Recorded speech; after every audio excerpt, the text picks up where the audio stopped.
자, 계속해서 두 번째 기조연설로 이어가 보도록 하겠습니다. 자, 기업을 운영하고 또 이끌어 갈 때 있어서 중요한 몇 가지 가치들이 있죠.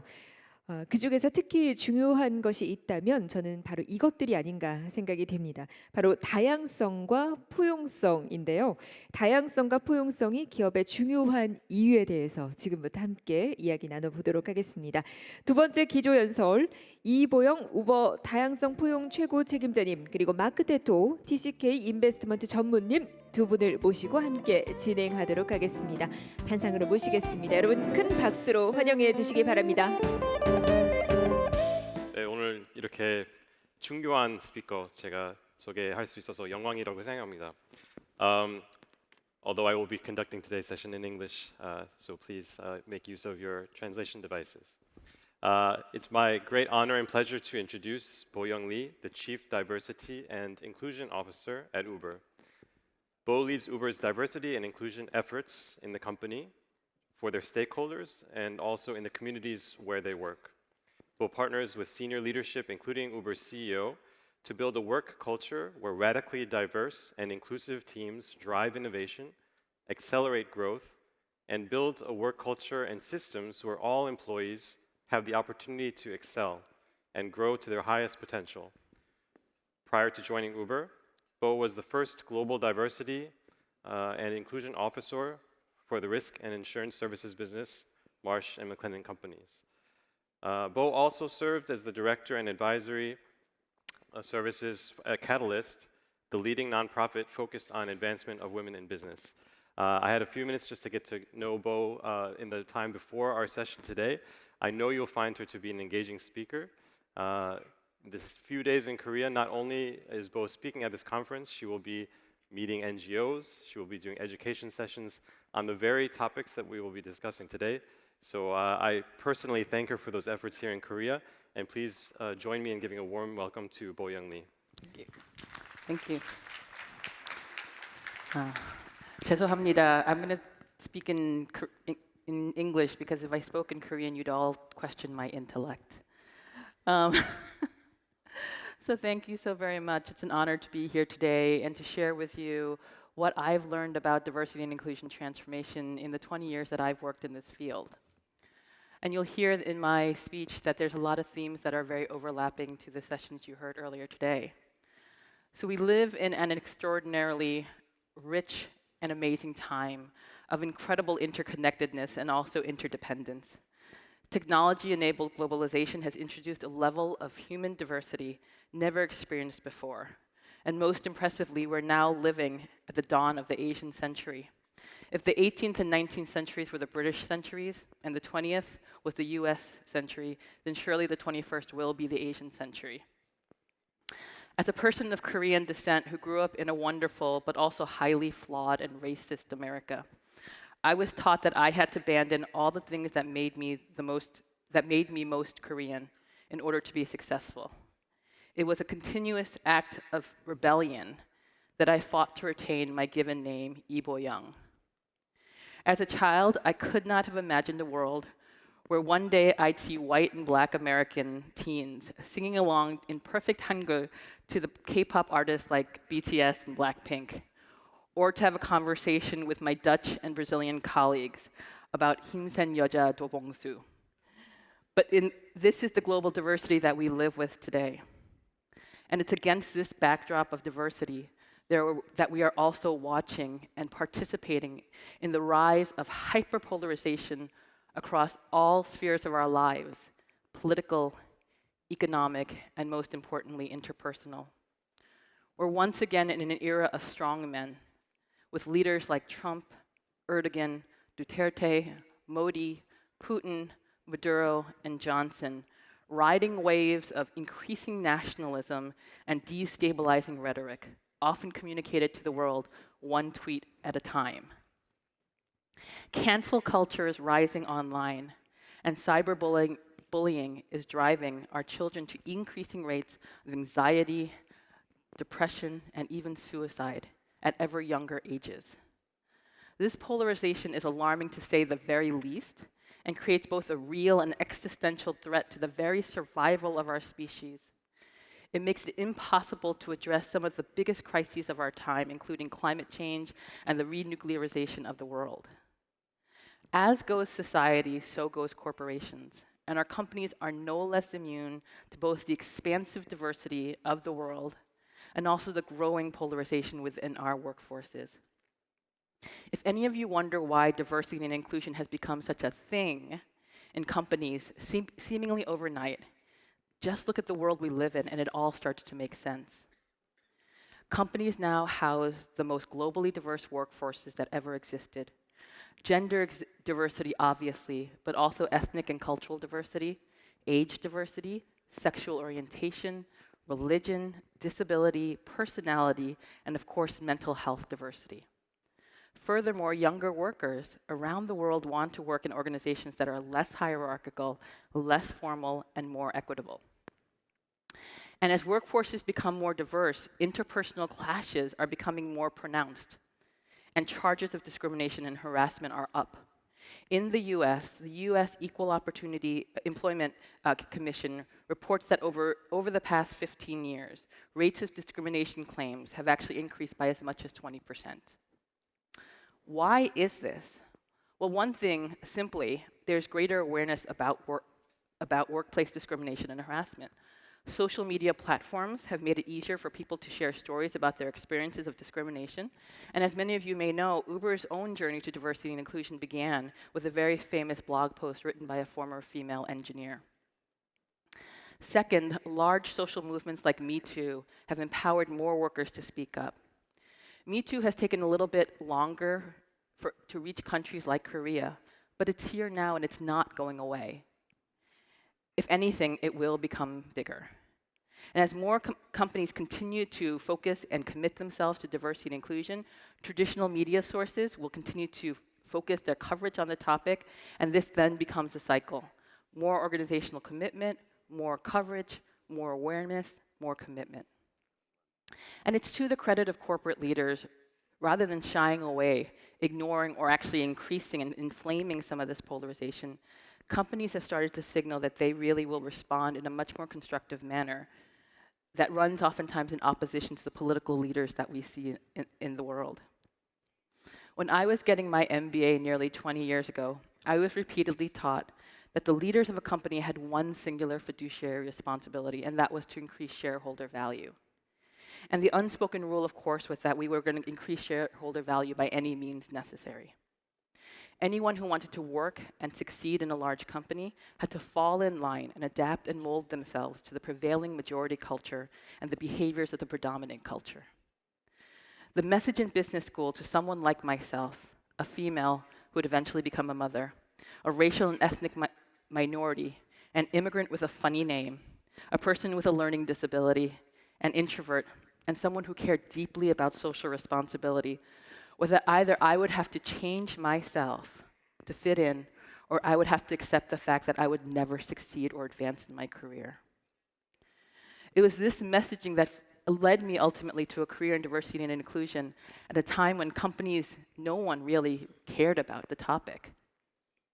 So what a delight it was for me when recently a consortium of over 180 US corporate CEOs, including Jeff Bezos, and led by Jamie Dimon, the CEO of JP Morgan Chase, said that corporations now have a responsibility beyond their shareholders, that corporations must act as forces for social good, and they have an ethical responsibility to ensure social stability through the provision of fair wages, protection of the environment, and support for local communities. Where our political leaders seem to be failing us, corporations are now stepping up to fill that ethical void. In fact, the polarization corporations, in the face of polarization, corporations are committing to diversity and inclusion, equity, and becoming forces of social good. It's within this global landscape that corporations around the world, including those here in Korea, are now starting to ask the question, what do we do? What do we really fundamentally do to start increasing diversity in our workplaces and building cultural inclusion? And to begin answering that question, particularly here in Korea, we have to first examine the journey that Korea has been on since 1960s, but not through the typical economic or technological lens, but through the lens of social diversity transformation. Everyone knows about Korea's amazing broadband speeds and access. They know about the hard-fought journey up the manufacturing value chain. Once Korea was the sneaker manufacturing capital of the world, and now it's one of the largest producers of LED screens and semiconductors. And these are amazing stories, but we also have to look at Korea through a social transformation lens. And to give you a little context, and some of you may already know this information, let's look at a few of the data points. In 1960, the population in Korea was 25 million. Its GDP per capita was only $79 US. The life expectancy, 52.4. Post-secondary education access, only 1% to 2% of the population had access. The population over the age of 65 was 2.9%. The birth rate was 6.16. And the ethnic mix was, of course, nearly 100% Korean. And where are we today? The population has now doubled, more than doubled. The GDP has been on an amazing journey to approximately 33,000 US. And for context, China is at 8,800. The UK is at 39,000, and the US is at 59,000. The life expectancy is now 82 years. The post-secondary education access is at about 70%. Over 14% of the population is over the age of 65, which is actually one of the highest percentages. The birth rate is now 0.98, which is the lowest in the world. Japan has the second lowest birth rate of 1.44, which is nearly 50% higher than here in Korea. And about 4% of the population is foreign-born, which is about 2 million people. The largest population is that of ethnic Chinese, followed by Vietnamese, US, Thai, Filipino, Uzbek, Japanese, Indonesian, Cambodian, Mongolian, and Tibetan. And for contrast, Canada, which has the highest rate of foreign-born residents, has a population of 20.9% born outside of Canada. 1 in 5 Canadians are not born in Canada. And in the US, that number is about 13.7%, which I am a part of. This is an amazing, stunning journey, which all Koreans should be proud of. The majority of you sitting here today lived through this transformation and organically experienced it, so it feels comfortable to you, and it feels normal. But let me tell you what it felt like for someone who left. I'm going to share a personal story with you because the work of D&I is essentially personal. So my family immigrated from Korea in 1978, and I was just 2.5 years old. My family was more fortunate than most when we left. My father was one of the few people who had a university degree. He graduated from one of the Sky universities, and he was a director in a pharmaceutical company. My mother had a certificate in accounting, and she worked as a bookkeeper before she had children. We were upper middle class, and I remember we lived in a great big greenhouse behind a big wall in the heart of Seoul. I was the third daughter born to my parents. When I asked my parents why we left Korea, they explained that there was no guarantee of this economic transformation that was about to take place here. And though life was comfortable for us, my father claims that he looked at his family and realized that he was the father of 3 young girls. And he could not guarantee that we girls would be able to achieve our own goals in life within the rigid gender roles and embedded sexism of Korea at that time. He wanted his daughters to be educated and to achieve whatever goals and dreams we aspired to, unencumbered by other people's expectations. This is a pretty progressive view for most Korean men, even today, and let alone for a man born in 1943 in what is now part of North Korea. So when given the opportunity, my parents immigrated. And this meant we went from living in a big house to living in a 1-bedroom apartment with what would eventually be 7 family members.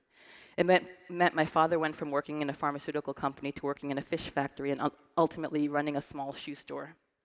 My family faced racism and discrimination, poverty, and my parents had to learn to navigate a country and a language and a culture that was unfamiliar to them, and often at times had to rely on their children to help translate basic forms and documents.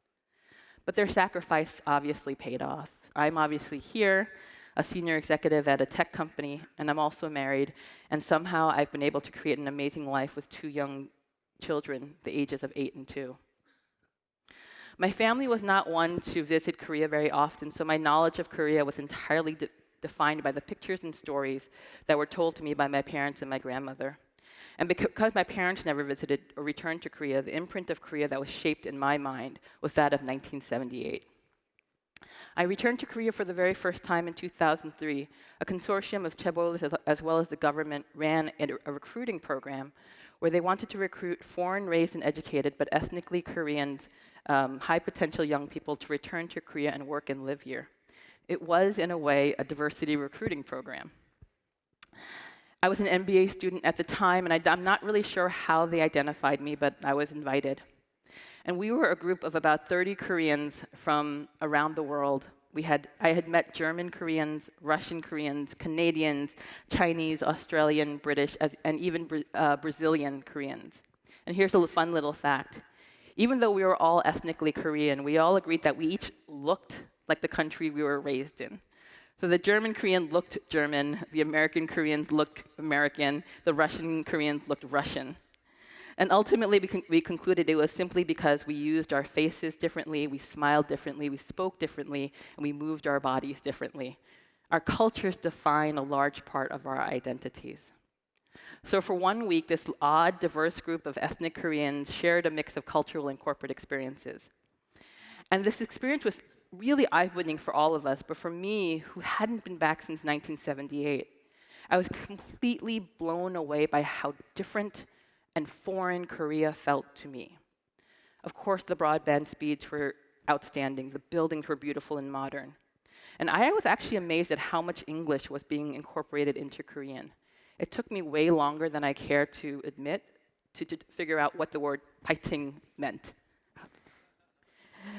Everything was different from what I thought I knew about Korea, even down to the food. Everything came with a lot of cheese on top. I wasn't sure about that. But there was one thing that really didn't change. Because this trip was essentially a corporate recruiting visit, nearly every day we had a chance to visit and tour several large corporations. We met dozens of senior leaders, and we got to see innovation projects and got to ask them questions about their strategies going forward. I should stop here now and mention that of the 30 people invited, approximately 40% of us were women. And during the course of the entire week, the only women we saw in the companies were either receptionists, assistants, or the women who came in and took our coffee and tea orders. We spoke with no female team leaders and no executives. It was something that all of us women were aware of, and we discussed it amongst ourselves. On the very last day of the program, the program hosted a panel discussion with four or five senior leaders, and we were able to ask them any questions that we wanted. And when it became my chance to ask a question, I tend to be a little outspoken and direct. And so I asked the question, this entire week we haven't seen or spoken to a single female team leader or executive. It's something all of us women noticed. If the point of the program was to get us excited about a career here in Korea, what kind of career opportunities would I really have as a woman? And can anyone guess what the response was? Yeah, so this was the verbatim response, as I recall it. Oh, don't worry. Everyone will know that you're not really Korean, and they'll actually treat you as a foreigner, so they won't treat you like the other Korean women. You'll get a lot of opportunities. Right, I know. And some of you are pretty shocked about this response, but some of you are like, I could imagine someone saying that even today. And think about this. First and foremost, I don't think a single woman who went on that program came back to Korea to work here, but I do know that at least 3 men did return, and at least 1 man is still here, has settled in Korea, and now has a family and works permanently. So I want you to think about the implications of that response for a moment. First, the leader all but admitted that in Korea, women have very limited career opportunities. And secondly, he all but admitted that women in companies are treated differently from the men, and they're probably treated poorly. And thirdly, he felt that this was normal, and he was actually proud of his response. Now, this was 2003, and I would hope that things have gotten a little bit better here in Korea, but a few key statistics indicate that progress may not have happened as much as we hope. First, let's go back and look at that birth rate of 0.98. No one knows for sure why Koreans are no longer getting married or having children, but a very strong hypothesis is simply that with the level of workplace discrimination that mothers face, they simply choose to not have children. and run that risk of discrimination. The excuse that young Koreans are merely selfish and don't want children rings extremely hollow, untrue, and frankly very defensive. In fact, amongst developed economies with the highest rates of gender equality, you also find some of the highest rates of birth in the developing world. In one study from the University of Stockholm, researchers found that there existed a positive correlation between the length of time a father takes parental leave and the occurrence of a second birth of a child. With the peak impact of male parental leave and second birth occurrence being when fathers took between 30 and 60 days after the birth of their child. In another study, researchers actually found that fathers who take more parental leave are more likely to be more equitable in the distribution of domestic and childcare responsibilities in the home for the long term. Simply, when men bond with their children early in their lives, they're more likely to want to maintain that bond and engage more fully in the child's life. This then enables women to focus on their careers and also consider the possibility of having more children without risk of impact to their careers. This is one reason why Uber and other progressive companies have made gender equality in parental leave a core part of our inclusion policy. At Uber, we offer 18 weeks of fully paid parental leave to all full-time employees, regardless of gender. This includes becoming parents through birth, surrogacy, adoption, foster, and all the other ways people become a family. The more men experience the same treatment as women, the more barriers are removed for women in the workplace. Any inclusion policy that only focuses on women will be meaningless if they don't address deep-rooted traditional sexist gender norms both at home and in the workplace. In order to include and advance women and anyone really truly, you don't have to change the women. The women are already smart, they're hardworking, they're ambitious, and they want to achieve to their highest ability. You have to change the men, and that includes all of you. You all must change. Korea also has the dubious honor of simultaneously having one of the highest rates of access to post-secondary education for women across all OECD nations, but also the lowest rate of female workforce participation for those with university degrees. Just over 50% of Korean women between the ages of 24 and 55 participate in the workplace, and this is one of the lowest rates. Women now also make up the majority of all university entrants in Korea, with 7% more women enter university than men, even when you account for military service. And if Korea is like any other developed country, I'm sure that Korean women also make up the majority of the highest scoring students on all tests of achievement and proficiency. And according to the World Economic Forum, Korea ranks 115 out of 145 countries in gender equality. That means that countries like Malawi, the Maldives, and Sierra Leone actually have better gender equality than Korea. And Korea is immediately followed by Guinea, Ethiopia, and Benin. What happens to an economy when you educate and empower women and then tell them that they have very limited career opportunities? What does a nation lose in innovation and economic competitiveness when companies are allowed to discriminate and defy laws that are meant to promote equality and fair treatment in the workplace? And there's quite a bit of research out there about the relationship between diversity and inclusion and innovation, and I'll just share one of them. According to a recent research study by Boston Consulting Group that examined 1,700 companies in 8 countries, when a company had above average total diversity, measured by 6 dimensions of diversity: migration, industry, career path, gender, education, and age. Those companies with the highest levels of diversity were both 19% points higher in innovation revenue and 9 percentage points higher in EBIT margins on average. In total, the presence of diversity and inclusion factors was worth up to 12.9 percentage points of innovation revenue. If you have a diverse workplace, you increase innovation and you increase profitability.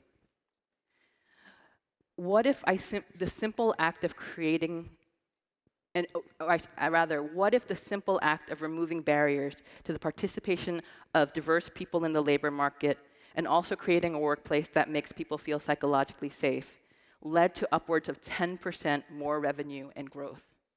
What logical person or company would deny such near guaranteed growth? The answer is nobody. But here's the problem. Humans are not always logical. We are fundamentally emotional, and we often select our own comfort, even if that comfort means poor performance and outcome. In my near 20 years of working in diversity and inclusion, I've learned one very fundamental and clear lesson. The work and practices that lead to D&I transformation are really easy. And you heard me right, they're really easy. The biggest challenge to creating diverse and inclusive workplaces is not because the solutions don't exist. They're all there. It's because people and companies lack the will and the courage to change. And we all like to fundamentally believe that we're good people. And because we're good, we can't be sexist or racist or homophobic. And we can't believe that people with disabilities are just somehow broken.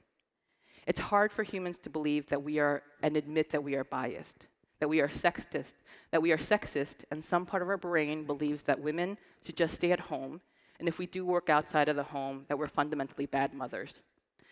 That we are racist, and that we believe that people with darker skin are just somehow inferior. That we are homophobic and believe that people who are lesbian, gay, bisexual, and transgender are just somehow strange and abnormal. That we are ableist, and we believe that people with disabilities should just be hidden away from society. And that we are ageist, and we believe that old people are somehow inherently better and smarter than all of us.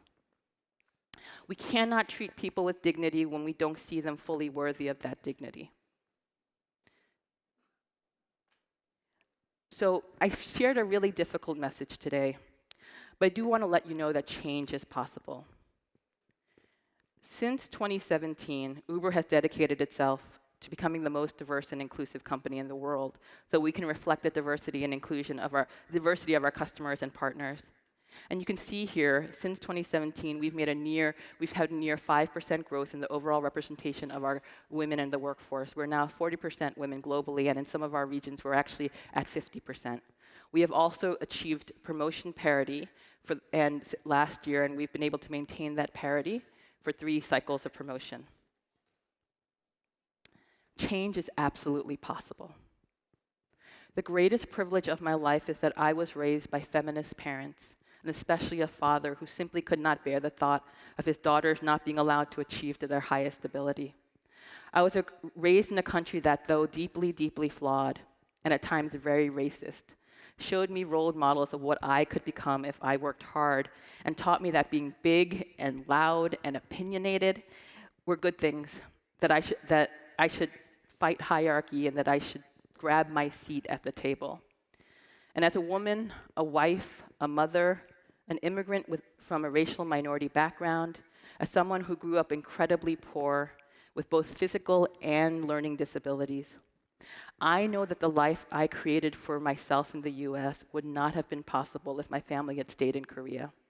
That either my daughters would not exist or that I would not have my career. And this makes me deeply sad. Korea has fought too hard to survive and preserve its language, its culture, and its identity, to slowly eat itself from the inside because of sexism or racism or classism or ableism. Change is possible, and I hope that someday, 20 years from now, I once again come back to Korea and I simply don't recognize it like the last time I came. But not because of the shiny buildings or the amazing technology, but because of the amazing diversity of its people, the innovation of its companies, the growth of the population, and the equality and inclusion of its society. Thank you so much for your time.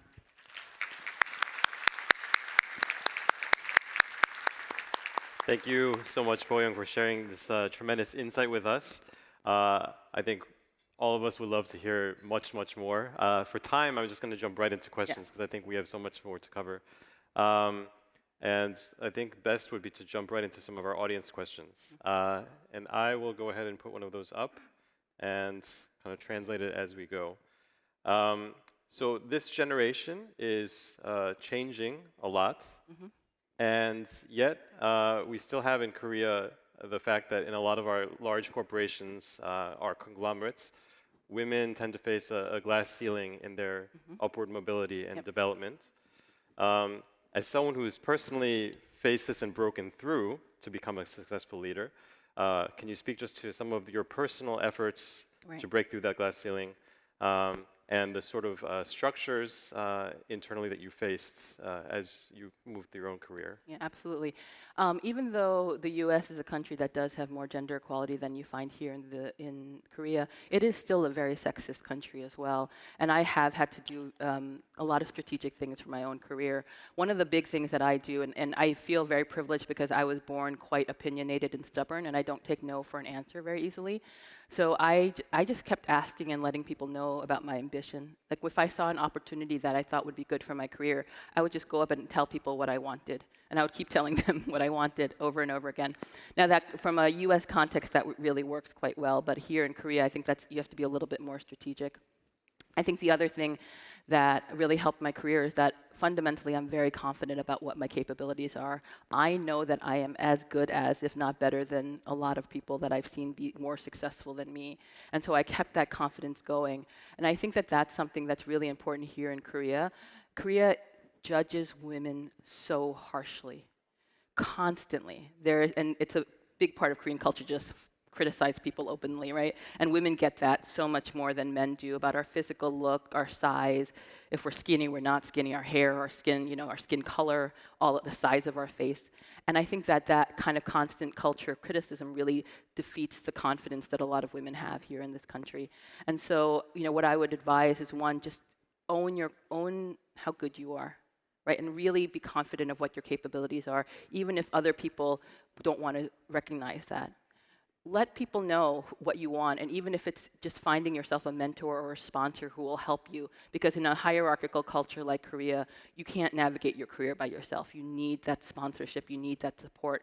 There are allies within companies, there are men who will also want to see change. Find those people and let them know and allow them to help you with your career moving forward. It's striking to me as well that not only in Korea, but even in your own story, listening to your talk, that you have to choose to stick to certain things on principle. And even going to the U.S., where I'm sure everyone asked you, what's your English name? You said you made a point to own your name, and this is going to be who I am, and stick to that. And I think we see how important that's been in your career as well.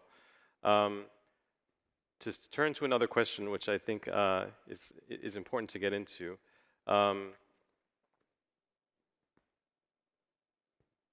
This is kind of bring it to the nitty-gritty level. So I think we started this morning with a lot of higher-level thought from former Prime Minister and then also UN Secretary General Ban Ki-moon about kind of the structures in terms of society, education that need to be in place at the global level. I think this question kind of gets to one thing that was on my mind. In this room, we probably have a lot of people managing HR at their companies, at the company level. And someone is asking, I totally agree on everything you mentioned. How can we move the center of gravity on this matter in the corporate world? I think this is critical sustainability issue of society, as well as environment and political issues. And I think the heart of this question is, how do we take these kind of higher level ideas and bring them down? I'm a manager of HR at my company in Korea. How do I implement successful diversity and inclusion at the company level here? Part of the reason why I talked a little bit about my personal journey in my keynote was not necessarily because I like to talk about myself all that much. I'm quite introverted, but because I want to everybody to know that the work of diversity and inclusion is actually very personal. And as much as you can create all the policies in the workplace, you have to fundamentally change people at an individual level. And so if you are starting this work in a company, you have to work with the senior leadership, you have to coach them, you have to train them, you have to transform them. And so that's actually something that we do quite a bit at Uber. We've actually created a model where we do a lot of mass coaching of our leaders on a one-on-one basis to help them confront their own biases and the things that make it really hard for them to engage in diversity and inclusion so that they can become better champions, because the work does fundamentally begin at the leadership level. If you don't have that leadership commitment and you are looking to make change, one of the things I say is to women particularly, or to any other minority group, is don't sacrifice yourself for the greater good, because oftentimes the person who speaks up first will get their kind of head chopped off. This is where Korea's community-based culture actually really works very well. Find people who share your passion. Create a large group of employees who want to see change, and together, working strategically, come together to escalate the issues up to your leadership so that no one person can be penalized. that's actually one of the reasons why when diversity and inclusion first began in the US, it actually began with what we call employee resource groups, where like-identified people, Black, women, people with disabilities, people from religious minorities, came together and said, we need to change the organization and we're going to do it together. So if you are somebody working in a company where change doesn't seem possible, find the people that align with you and create as large of a group as you can possibly create. Another question here from the audience. As an advocate of diversity and inclusion, and also as someone of Korean descent, what are your thoughts on ageism that is so prevalent in Korean corporate cultures? We talked a little bit about this during the break, and so I was curious. Yeah. So funny story. I know that in Korea, as a C-suite female leader, I appear very young. But in Uber, I am so old, and I am constantly reminded about how old I am. Someone even said to me once, they're like, your face is actually quite young. If you just colored your gray, no one would know how old you are. I was like, but I like my gray. Like my thoughts on ageism, I think it's one of the things that I really, I struggle with quite a bit, because it's hard for me to simply default to being respectful to someone simply because they're older than me. Because there are some old people who are not all that smart and who are not all that like wise. And it's hard for me to say, oh, I'm just going to listen to you and do what you have to tell me because you're older than me, right? It's something that actually, that ageism and that hierarchy, it's something actually that exists very strongly also in the Korean American community as well, in the community that I grew up in New York. And I remember I was constantly scolded for being insubordinate. Like, I just wouldn't listen. And I'm like, that's because so-and-so is an idiot. True. I'm like, that Ajima is just an idiot. I don't want to listen to her. And so that's my personal thought about ageism. I mean, I think this is one of the things where you have to have open conversations in the society, and that like sunbenim like kind of culture here, that senior culture, it's so entrenched, and like, you know, the language, you know, between like 반말 and 좋은말 and all that kind of stuff, it's going to take a really large conversation, but the conversation has to start. And I think even questions like this is where it begins. And let me just extrapolate from the ageism question for a second. And I think when we think about diversity, inclusion in the US, you know, every country is at a different stage in this, and we're talking a lot about, in US companies, a lot of discussion happens. People disagree with their colleagues, they disagree with their boss. And it's a matter of how do we bring more diverse voices and people into that discussion, which is happening, right? Right. And here, I think in Korea, maybe we see some situations, sometimes ageism, sometimes to hierarchical structure, where it's just sort of the prior issue, which is the discussion might not be happening. Right? Where it's a hierarchy where maybe something like, you know, order is flowing down from one level of management to the next, to the next. And even among just Korean male employees, there might not be a lot of discussion happening, a lot of two-way idea sharing. How can we kind of start to get to that issue? Yeah, you know, it's great that you mentioned that, because actually some of the feedback I've gotten is that the young men also feel as much anxiety as the women do, as other people who are minorities do, because of that inability to challenge upward. I mean, the only way that I think you're going to start having that conversation and get those other voices and get diverse voices into the conversation is to find the one leader. It always has to begin with one leader, and it has to be a leader. One leader with power who's going to say, we need to do things differently, right? And that one leader will be the cascade for everything else. And that's actually how it starts in US companies as well. There are companies in the US where it is as repressive and non-diverse and non-inclusive as any company that you will find in Korea. And it always, and if you study any of them, and my background is such that I was a consultant for a long time, so I've actually consulted on D&I across dozens of companies. And it always, the story is exactly the same everywhere. There has to be one leader with some significant social and political power in a company that will change it. And so if you're somebody, by the way, if you're somebody sitting in this room and you are that person with power, and you are the person with influence, and it's probably somebody here who has more gray hair, be the change. That's what I said in my keynote. You have to change. You have to have the courage to have that conversation, and that's really hard. But if you don't start it, no one else is going to be able to start it. I think this is also an important question in terms of generating buy-in across the company? How can we be more smart to invite male management to support gender diversity in corporations? Do you have any personal experience on this to Yeah, share? I have a lot. I work quite a bit to try to cultivate male champions for change. I think the first thing is we actually just have to invite them. And also, we have to let go of our stereotypes of male leaders as not being able to get it. I think that there is an inherent bias that some of the people who come from underrepresented backgrounds believe about the other. And actually, I was taught this growing up. Growing up as a minority in the US, my father told me all along, he's like, they are always going to judge you. They're going to see this face, they're going to see this name, and they're going to always think that you're worse than them. And that was a bias that I grew up with about white men. And I had to actually unlearn that bias to be able to do the work of diversity and inclusion, because my strongest allies, the people that I rely upon, are the white men in power in the United States. So the same thing has to happen. First, the people who want change have to break their own bias about the fact that men will never get it and that older men will never get it. And then the second thing you have to do is, and this is going to be a hard part, is actually approach the men with empathy and say, I know you want to do something good. You're a great leader. You know, when men say something that is like unconsciously inappropriate, the natural instinct is to say, oh, they're bad. They're horrible. That was inappropriate. But rather approach it like they just don't know. They don't know what they don't know. And so I would say the first thing you have to do is break your own biases about what the attitudes of men are. Then secondly, you have to actively invite them to the conversation, because sometimes we forget that they are as scared of this conversation and they need to be welcomed into it as well. So I do a lot of work with senior leaders, helping them become more comfortable. They admit to me, they're like, I want to do more, I just don't know what it is. And I'll share a really funny little story. So I was 41 years old when I had my second daughter. I know, really old by any standard. And when I was really pregnant, I was working at Marsh & McLennan Companies, and this older white gentleman who was of British descent, who was a very senior leader, he was probably number 3 in the company.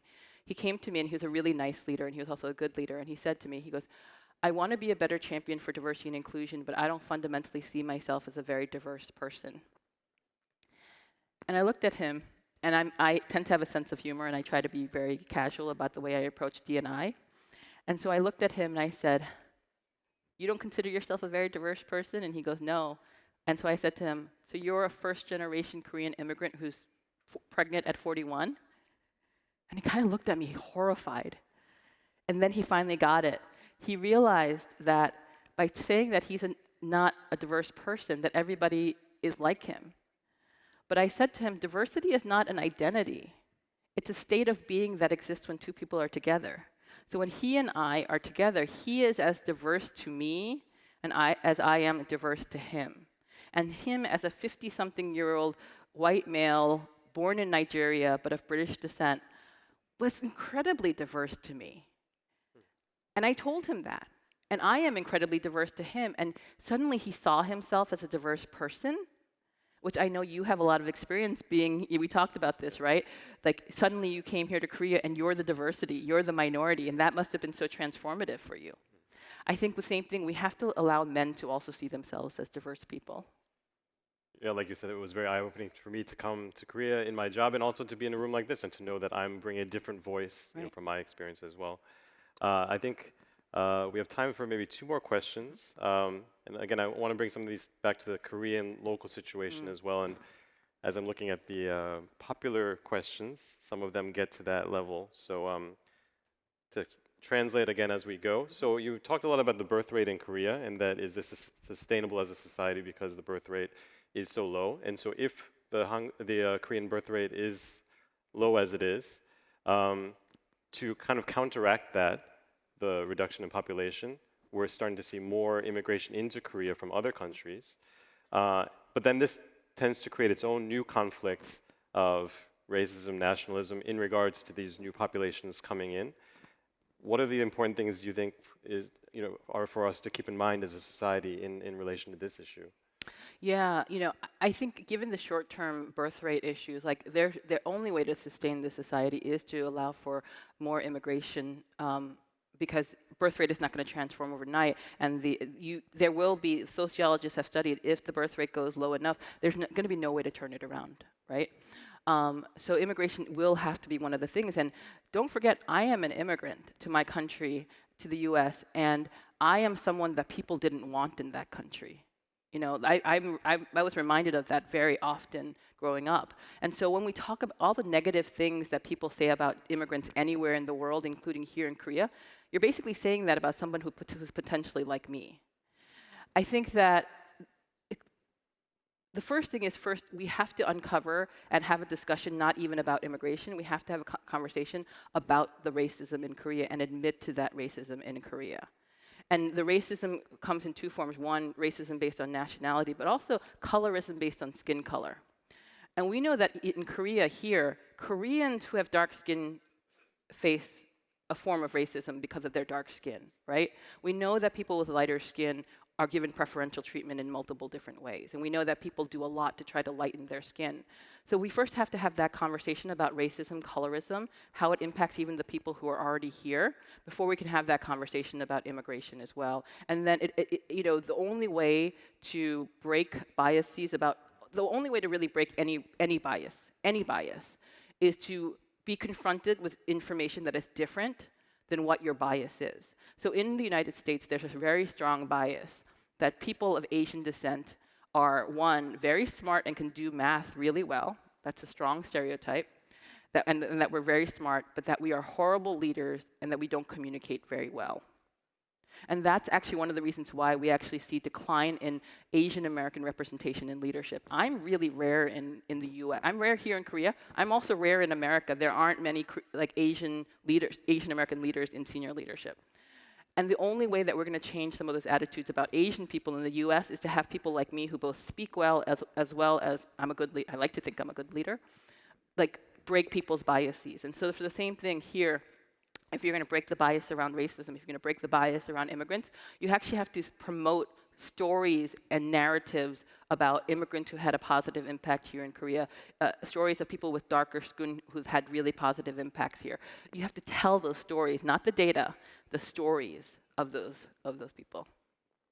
And again, for time, it's a shame, but our final question is one I want to pose as well. If I'm, again, imagining I'm one of you in this room, maybe I'm running the HR department for a local conglomerate, a local company, and we can think of the things that we need to do at a company level. What do I need to implement as policies at my company for diversity and inclusion? But when I listen to your story, it sounds like there are also things that need to be done that go beyond the walls of the company. In the US, for instance, how do we encourage STEM education for women so that they feel ready to take on the leadership roles? Or even when I listen to some of the work that you do across companies with NGOs, with other organizations that are promoting the issue across the economy, Right. It strikes me that that seems to be a critical aspect as well. So if the people in this room want to start thinking about that, what can I do beyond the walls of my company? Yeah. How could you speak to that? Absolutely. So the good thing is I think there are NGOs here within Korea who are really trying to tackle this. And one of the best things that you can really tactical thing that could come out of today's session is for those NGOs to come together, and as well as those companies that are really interested in starting to look at diversity and inclusion and create a consortium to work collectively on this. One of the greatest things about my field in the United States is that all the companies that are focused on diversity and inclusion come together regularly to talk about what we're doing, share best practices. We can literally just use each other as like a community and say, I'm facing this problem, who else has faced it? What did you do to overcome it? Can you share your policy document so that I can then replicate it? We are at Uber starting to open source more and more of the work that we're doing. So for example, we recently created or refreshed our transgender transition guidelines, and we made that fully available. They're online, so anyone can download them. So I would say one very tactical thing that could come out of this conference today is for all the people who are like, I want to do more, to come together and create a consortium. That's one of the best things that you can do, because when you get that social movement, you'll see progress. I also think that just real table stakes, really basic things you can do, pass pay equity in your companies. Create a policy that says we will do an annual analysis of our workforce, what they get paid, and if we find that there's inequity, we're going to correct it. That is one of the simplest things. And the second simplest thing you can do is create a real, authentic, powerful way for people to anonymously or non-anonymously report claims of discrimination and then actually investigate those claims. Those are two very tactical things you can do. I think you've given us a great background and also great takeaways. I hope these can become the fodder for more discussion over lunch. And I actually hope this conference can be one of these groups where the companies come together so that we can attack the issue as a society and that all the boats rise together, as they say. So thank you again so much for your insight. Please join me again in thanking Po Young Lee. Thank you very much.